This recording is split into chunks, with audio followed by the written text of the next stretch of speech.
జగన్ గారి మీద మీ అభిప్రాయం ఏంటి రాజకీయంగా? ఆయన నెక్స్ట్ అండి. ఆయన నెక్స్టా? ఎందుకు ఆయన నెక్స్ట్ అనుకుంటున్నారు? ఆయన ఆ ఊర్లో చాలా చేశారు. ఆయన సినిమాల డబ్బులు కూడా ఆయనకి పెడుతున్నారు. అవును, సొంత డబ్బులు పెడుతున్నారు. నేను పవన్ కళ్యాణ్ ఫ్యాన్స్, మీరు అడిగారు కాబట్టి ఆయన కూడా మొత్తం ఆయనకే పెడుతున్నారు. కానీ ఇప్పటికీ చాలా మంది మాట్లాడేది డబ్బులు సంపాదించుకోవడానికి రాజకీయాల్లోకి వచ్చారు పవన్ కళ్యాణ్ అంటారు చాలా మంది.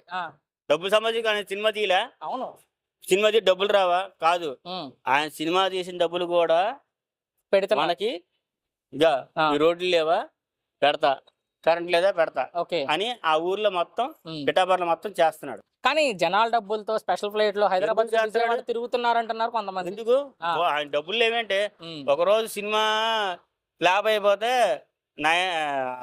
అన్నీ ఉన్నారు కదా. అవును, ఆయనకే ఆర్ఎన్ సినిమా డబ్బులు పోతే ఆయనకే డబ్బులు నిలబడ్డారు.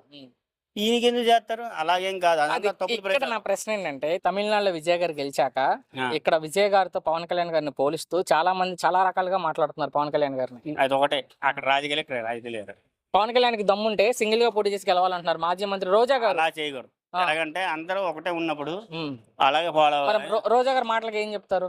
రోజా వేస్ట్ అండి, మాజీ మంత్రి అన్నామే వేస్ట్ అండి, వేస్ట్. ఒకవేళ సింగిల్ గా వెళ్తే పవన్ కళ్యాణ్ గారు వచ్చే ఎన్నికల్లో అంటే కలిసి ఉంటే బాగుంటది. సింగిల్ గా అంటే ఇప్పుడు మేము అన్నం పెట్టారు మాకు, ఇప్పుడు అన్న క్యాంటీన్ లో రేపు పొద్దున్న మీరు పెడతారు, మిమ్మల్ని తిట్టకూడదుగా. అలాగా ఆయన ఒకటే అనుకుంటున్నాడు, నాకు అన్నం పెట్టినోడే కావాలి. చివరిగా పవన్ కళ్యాణ్ గారిని తిట్టే వాళ్ళకి ఏం చెప్తారు? వేస్ట్ కొడుకులు అంతే. ఇది ఒక్క మాట ఆపమాక.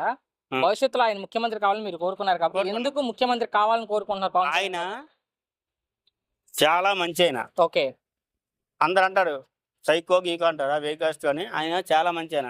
వాళ్ళ ఊర్లో, ఆయన గెలిచిన ఊర్లో ప్రతి దానికి ఆయన సొంత డబ్బులతో ఖర్చు పెడతారు. ఒక్క మాటలో మీ అభిప్రాయం ఏంటంటే పవన్ కళ్యాణ్ గారి మీద? శబాస్. Thank you.